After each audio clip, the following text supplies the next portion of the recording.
안녕하세요. 김동섭입니다. 3월 22일 아침 시황하도록 하겠습니다.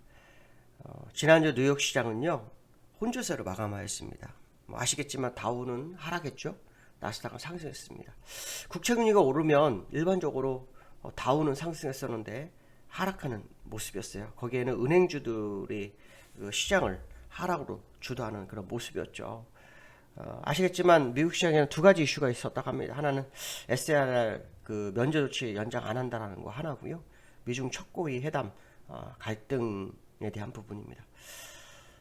SLR이라는 것은 그 총자산이 2,500달러 이상인 대형은행이 정해진 비율만큼 자기 자본으로 국채를 보유하도록 하는 제도인데요.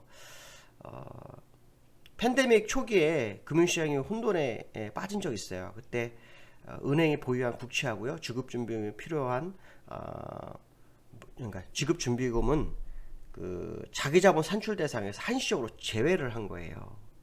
근데 이제는 그거를 이제 자기자본을 포함을 시켜야 돼 버리는 상황이니까 규제가 강화되는 상황이 되는 거죠.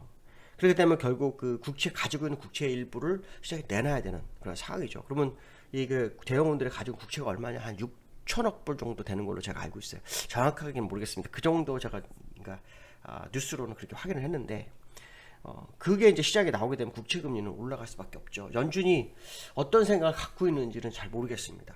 뭐 그걸 다 자기들이 매수할 수 있는 능력이 있는 건지 모르겠지만, 어쨌든 이 시장의 화두는 이제 금리로 초점이 완전히 맞춰지는 거죠. 제롬 파월이 지난번 국채금리가 처음 올라왔을 때 무질서한 상승이 아니란 얘기를 했는데, 도대체 왜 그런 표현을 썼는지, 연준이 뭔가 대응을 해야 되는 대응을 하지 않는 이유를 잘 모르겠습니다. 그러나 분명한 것은 뭐냐면 국채가 이제 시장에서 변동성이 상당히 크게 들어올 수 있는 그런 상황이 아닌가. 그래서 그런지 신흥국에서는 금리를 인상하는 그런 모습이 나오고 있다라는 거죠. 이 부분이 굉장히 이번 주부터 시장의 화두가 되지 않을까, 이런 생각 해봐야 될 것 같고요.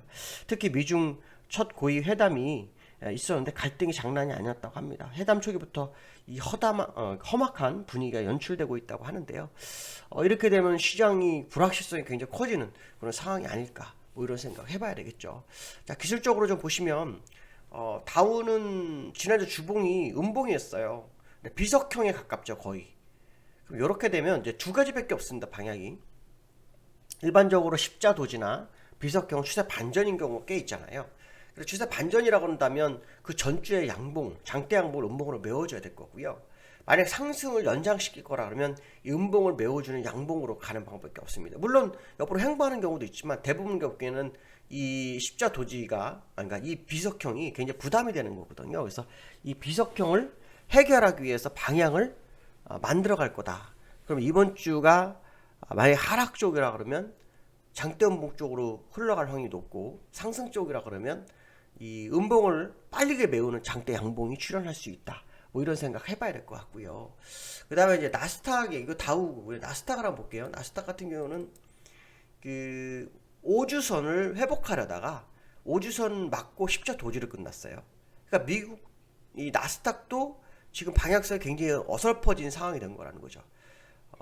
여기서 보시면 약 5주 전에 장대 음봉으로 뚝뚝 떨어지다 양봉을 세웠고 다시 추세를 끌고 가다가 십자 도지를 만났으니까 어쩌면 나스닥도 그 방향성을 이번 주에 또 확인해야 되는 그런 상황이 아닐까, 그런 부분 생각해 봐야 될 것 같다, 이렇게 말씀드릴 수 있고요. 두 번째 시장 이슈로는 그 중국 증시가 유동성 장세 뭐 끝물 얘기가 나오고 있어요. 그래서 기관 투자자들이 중소형 종목을 좀 투자하고 있다고 합니다. 그 얼마 전에 제가 또 그 얘기를 했었죠. 인민은행이 정부 지출을 좀 줄이고 있다라고 했는데 2월 말하고 3월 초에 실제로 유동성 공급에 있어서 속도 조절이 이루어지고 있는 게 현재 중국의 모습이라고 합니다. 그래서 그 기관 투자자들이요, 개별 종목을 86%, 그러니까 기관 투자자들이 이 보유한 어떤 주식이 있을 거 아니에요. 그 주식의 86%가 개별 종목을 합니다. 가장 중요한 것은 실적 기준으로 개별 종목에 올라갔다고 합니다. 이렇게 되면 지수가 어떻게 될지 봐야 되겠죠. 상해 차트를 좀 볼까 싶습니다. 상해 차트를 보시면 지금 주봉 상태로는 완전히 그 20주선 밑으로 떨어졌어요.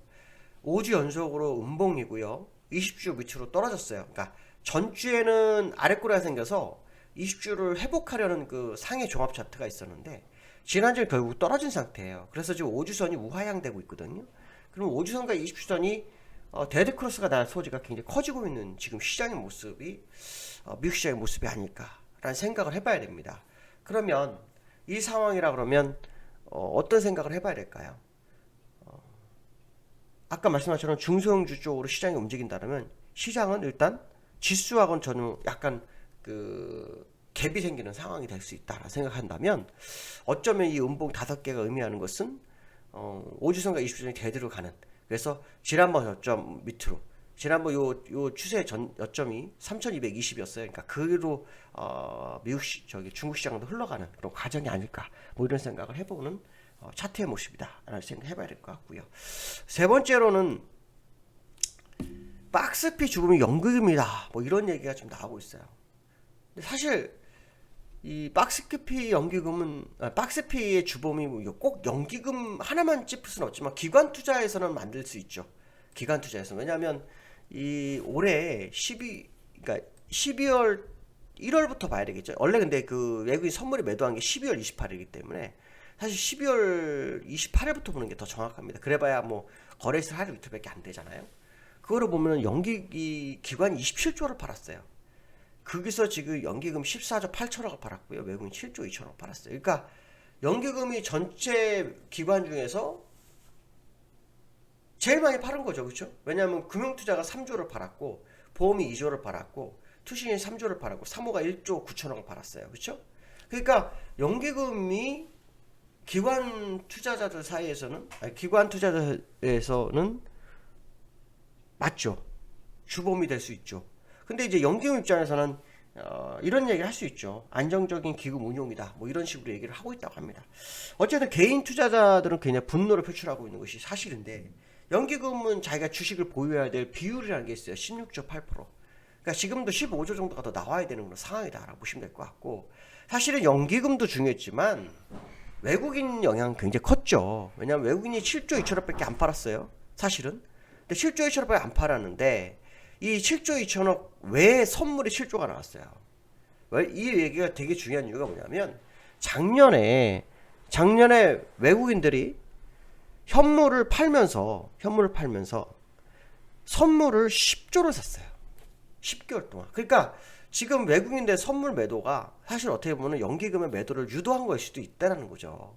왜냐하면 외국인이 선물을 사서 유일하게 주가를 끌어올렸는데 이번엔 2달 만에 선물을 팔았으니까 연기금도 사실 부담되잖아요. 그러니까 물량을 줄일 수밖에 없는 그런 상황이었을 거다. 그러니까 연기금이 기관에서는 사실은 제일 많이 매도를 했기 때문에 주범이라고 할 수 있지만 외국인의 영향력도 무시 못할 거다라는 생각을 한번 해봐야 될 거다. 이렇게 보시면 될 것 같고요. 자, 거기에 이제 개인들만 35조로 샀으니까 당연히 개인들은 연기금한테 분노를 표출할 수밖에 없죠. 이 개인들의 매수가 계속 유지가 될 건지 봐야 될 것 같습니다. 근데 실제로 굉장히 부담스럽다는 거죠. 기술적으로 보면 지금 국내장 기술적으로 볼게요. 기술적으로 보면 어떤 식입니까? 지금 이렇게 옆으로 기고 있잖아요. 그죠? 기고 있는데 12월 28일이 요때요. 요 장대 양봉 있을 때 여기서부터 외국인이 선물 매도를 하거든요. 요게 지금 1월 4일인가 요거요. 요때부터거든요. 그러니까 요때부터 매도를 했는데 지금 현재 상태니까 외국인들이나 기관들은 현물 매도는 정말 최고점에서 팔고 있는 것이 있다라는 거죠. 그러니까 개인들 입장에서는 이게 올라가가지고 쌍봉을 지나서 가기를 바랄 텐데 쉽지 않은 형국이다라는 거죠. 거기에 미국의 국채가 어떻게 되고 있어요? 금리가 오르고 있어요. 미국의 국채 금리가 오르니까 어떻게 되는 환율이 같이 올라갈 수밖에 없잖아요. 그럼 환율이 올라가면 어떻게 되죠? 환율이 오르면 아시겠지만 시장과는 반비례입니다. 환율이 오르면. 환율이 지금 오르고 있잖아요. 그렇죠? 오르고 있는데 지난주에 사실은 1120원이 살짝 이탈하는 그런 모습이 있었어요. 28원. 네, 1128원 맞나? 21원까지 갔었어요. 그래서 역외환율은 20원까지 갔었고요. 본장에서 21원이었어요. 그래서 이게 이제 밀렸지만 5주선 디디고 다시 올라왔죠. 근데 중요한 건 뭐냐면 기준선이 떨어지고 있어요. 떨어질 때 맞고 떨어지면은 하락이 깊은데 옆으로 올라가가지고 기준선 지지력 테스트를 해버린 거예요. 이렇게 되면 10년물 국채금리가 올라간다는 것을 원달러로 확인이 되는 게 아니냐. 결국 원달러 입장으로서는 주가의 부정적으로 흐름으로 가져갈 수밖에 없는 상황이 아니냐 이렇게 판단을 해볼 수 있는 그런 모습이다라는 생각을 해봐야 될 것 같습니다. 어쨌든 이번 주에도 환율의 부분과 또 연기금의 매도 이게 얼마나 강도가 높은가라는 생각을 하면서 시장을 봐야 되지 않을까 이렇게 말씀드릴 수 있을 것 같습니다. 오늘 여기까지로 하겠습니다. 네, 감사합니다.